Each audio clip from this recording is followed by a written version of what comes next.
Welcome back for another deep dive. Today we're turning our attention to a single, really powerful chapter from the Bible, Revelation chapter 18. Yes, this one paints an incredibly vivid picture. It's a dramatic vision, isn't it? All focused on judgment. Exactly, the judgment and the fall of this great city. The text calls it Babylon the Great. And the scene opens in such a spectacular way. You have this angel descending from heaven, and the description is just immense authority. Yeah, it says the earth is illuminated by the angel's splendor. It sets this, like, cosmic stage right from the start. It really does. And then the angel delivers the core message, with a mighty voice. Fallen is Babylon the Great. It's so definitive. Not a maybe, just fallen. Absolutely, a declaration. And it doesn't just say it's fallen, but describes its state immediately after. Right, which is horrifying. It's become a home for demons, a haunt for every evil spirit, every unclean bird. It's a picture of complete decay, really. Spiritual, physical, Yeah. just utterly corrupted. So naturally you ask why? Why this total destruction? The chapter's pretty clear on the reasons. It really points to the city's global influence, but in a negative way. All the nations have drunk the maddening wine of her adulteries. Which is symbolic language, of course, like idolatry or maybe corrupt alliances, getting drunk on her power. That's how it's often interpreted, yes. Unfaithfulness. And it goes right to the top, too. It does. It says, the kings of the earth committed adultery with her. So leaders, rulers, they're all entangled. Deeply entangled. It signals this profound compromise, politically, spiritually. And then there's the money angle. Oh, definitely. The merchants of the earth grew rich from her excessive luxuries. The wealth itself isn't presented as neutral. It's tied to why she falls. Wealth built on, well, excess. Maybe exploitation, the text seems to imply. Precisely. And all this leads to this really critical moment, a call to action. A voice from heaven. Saying, come out of her, my people. And the reason given is aimed right at the listener, isn't it? It is. So that you will not share in her sins, and so that you will not receive any of her plagues. It's a command to separate. Don't stay connected. Because staying means you participate in the sin and you face the same judgment. The stakes are incredibly high. And the justification for it all. Mm. Wow. Her sins are piled up to heaven. That's quite a metaphor. It really is. It gives this sense of scale, this immense weight of wrongdoing. And it adds, pointedly, God has remembered her crimes. Nothing's forgotten. There's a reckoning coming. And the instructions for that reckoning are strong. They mirror her actions, but amplified. Pay her back as she has given, even double. Mix her a double portion from her own cup. It's like reciprocity, but with severe interest. The consequences are directly linked to the harm she caused, but worse. And there's this connection made between her arrogance and her fate. Give her as much torture and grief as the glory and luxury she gave herself. Her own self-indulgence becomes the measure of her pain, which makes her boast so ironic. Yeah, the text says she boasts, I sit as queen. I am not a widow and I will never mourn. She thinks she's untouchable. Invincible, self-sufficient, immune to loss. But the text flips that completely and quickly. Therefore, in one day her plagues will overtake her. One day, not a gradual decline. It's sudden, catastrophic. And the plagues listed are total, death, mourning, famine, and the final destruction method. Consumed by fire, absolute, irreversible ending. And it's clear who's doing this. Mighty is the Lord God who judges her. No ambiguity there. So this first section, it really sets the stage, doesn't it? Declares the fall, gives the reasons, describes the fiery sudden end, all framed as divine justice. Exactly. And once that's established, the chapter shifts perspective quite effectively. It moves to the reactions on earth. How the world responds to this huge event. And first up are the kings, the ones who benefited from her luxury. The ones who committed adultery with her, as the text says. They see the smoke, but from a distance. Yeah, they stand far off.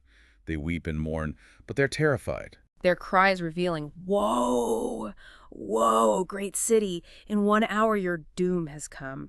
It's the suddenness, the loss of her power, which was linked to theirs. Then it shifts to the merchants, the economic players, and their lament is, well, it's all about business, isn't it? Pretty much. They weep and mourn because no one buys their cargoes anymore. Their entire market just vanished. And that list of cargoes, Yeah.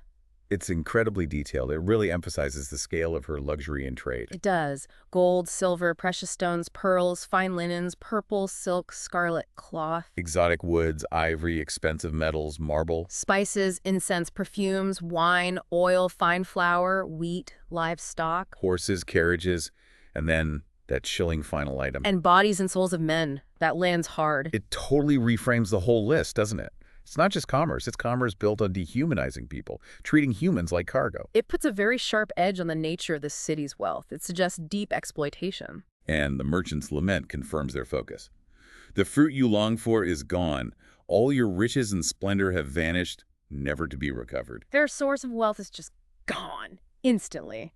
And like the kings, they also stand far off, terrified. Echoing that same cry, "Whoa, whoa, oh great city, dressed in fine linen, purple and scarlet, glittering with gold, precious stones, and pearls." In 1 hour, such great wealth has been brought to ruin. It's the sudden loss of their personal wealth that hits them. And it's not just land-based power. The text includes seafarers too. Captains, sailors, everyone making a living from the sea. They also stand far off, watching the smoke.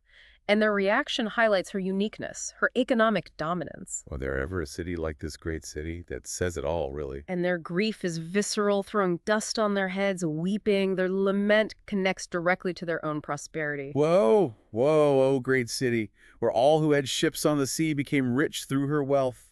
In 1 hour she has been brought to ruin. So for all these earthly groups, kings, merchants, seafarers, the mourning is fundamentally about the loss of the source of their own power and riches. But then the contrast.